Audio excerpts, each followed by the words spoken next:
In 1990, over 500,000 American troops received orders to deploy to the Persian Gulf. They were told the mission was clear, the enemy was known, and the risks manageable. What they weren't told was what was already being prepared for them back home. Before the first boots hit Saudi soil, the Department of Defense was quietly making a decision that would affect every single one of those troops. A decision that bypassed normal approval, bypassed informed consent, and bypassed the most basic principle of medical ethics: the right to say no. This is the story of the U.S. military's Anthrax Vaccine Program, how a biological threat, real or exaggerated, became the justification for one of the most contested mass inoculation programs in American military history, and how the veterans who paid the price were left to fight the government alone. To understand why the DoD made the call they did, you need to understand the threat they believed they faced. Iraq under Saddam Hussein had one of the most developed biological weapons programs in the Middle East. Intelligence agencies had evidence of anthrax stockpiles and a regime willing to use them. In 1979, a Soviet bioweapons facility in Sverdlovsk had accidentally released anthrax spores into the air. 64 confirmed deaths. The military knew what a weaponized anthrax attack could do. And so, months before Desert Storm launched, planners at the Pentagon began pushing for mass vaccination. There was just one problem. The only licensed anthrax vaccine in existence, made by a company called Michigan Biological Products, had never been tested for protection against inhalation anthrax, the kind you'd face on a battlefield, the kind Iraq, theoretically, had. The vaccine was originally approved in 1970 for people who worked with animal hides who faced cutaneous anthrax through the skin. Not respiratory, not battlefield. The DoD's own scientists raised concerns. The data was thin. Long-term safety studies didn't exist.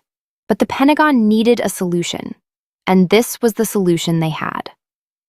In 1997, the Secretary of Defense ordered mandatory anthrax vaccination for all active-duty military personnel.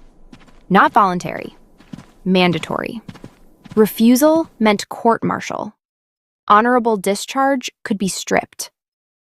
Careers ended overnight, not because soldiers were unfit for duty, but because they asked a simple question: what exactly are you injecting into me? That question, that perfectly reasonable, constitutionally protected question, became grounds for punishment. Here's what soldiers were told: the vaccine is safe, the vaccine is effective, the vaccine is necessary to protect you. Here's what the documents showed later, after FOIA requests, after lawsuits, after congressional investigations. The manufacturer had serious production problems. The FDA had cited the facility multiple times for violations, and internal DoD communications showed awareness that the vaccine's efficacy against inhalation anthrax was, at best, unproven. Soldiers weren't given a package insert. They weren't walked through risks. In many cases, they were told it was a routine shot and didn't even know what they were receiving until after the fact. That's not informed consent. That's not even close. Then the reports started coming in. Chronic fatigue, memory loss, joint pain, autoimmune disorders, neurological symptoms that doctors couldn't explain, Gulf War illness, a collection of unexplained chronic symptoms affecting somewhere between 175,000 and 250,000 Gulf War veterans, became one of the most debated medical controversies of the 1990s. The government's position for years? Stress. Psychological. Not real. Not service-connected. Not our problem. Research published in peer-reviewed journals, including studies funded by the VA itself, eventually linked Gulf War illness to multiple exposures: organophosphate pesticides, depleted uranium, smoke from oil well fires, and the anthrax vaccine. Not as the sole cause, but as one piece of a toxic puzzle that the military assembled and then refused to acknowledge. Some soldiers fought back. In 2003, a federal judge, Judge Emmett Sullivan of the U.S. District Court for D.C., ruled that the military's mandatory anthrax vaccination program was unlawful because the vaccine had never been properly approved for inhalation anthrax.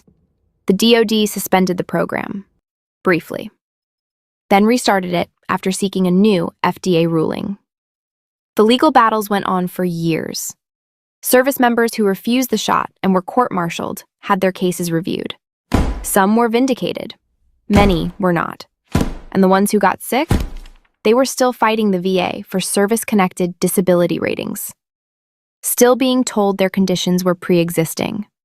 Still being sent through a system designed to minimize payouts rather than honor service. The anthrax vaccine story is really just one chapter of a much larger story. The story of how the U.S. government has repeatedly exposed its own troops to uncertain risks, downplayed the consequences, and then systematically failed the veterans who came home with permanent damage. Agent Orange, Camp Lejeune, burn pits. The pattern is the same: exposure, denial, delay, and eventually, often decades too late, a grudging acknowledgement that, yes, the government knew more than it said, or should have. Gulf War veterans waited 30 years for meaningful acknowledgement. The PACT Act in 2022 finally expanded toxic exposure benefits. But for Gulf War illness specifically, the fight for full recognition continues. If you're a Gulf War veteran, or any veteran who received the anthrax vaccine, here's what you should know about your benefits. Gulf War illness is a presumptive condition for Gulf War veterans who served in the Southwest Asia Theater between August 2nd, 1990, and the present. That means you don't have to prove the connection. The VA is supposed to presume it. In practice, many veterans still face denials. If that's you, document everything. Chronic fatigue, cognitive issues, gastrointestinal problems, skin conditions, musculoskeletal pain. These are all recognized Gulf War illness symptoms. Get a nexus letter from a private doctor. Request your military service records and deployment history. And consider working with a VSO, a Veterans Service Organization, to navigate the claims process. You earned those benefits. The system is designed to be complicated. Don't let it win. 500,000 troops were ordered to roll up their sleeves and trust the government. Most of them did, because that's what soldiers do. They follow orders. They trust the chain of command. They believe, at some fundamental level, that the people sending them into harm's way are doing everything they can to bring them home whole.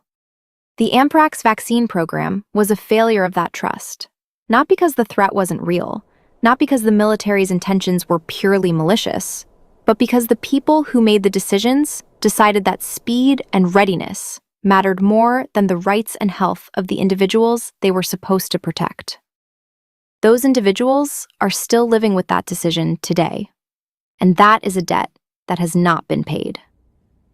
If this video reached you, share it with a veteran. Leave a comment below if you or someone you know was affected by the anthrax vaccine program. And if you want more videos like this, subscribe. This channel exists because these stories deserve to be told.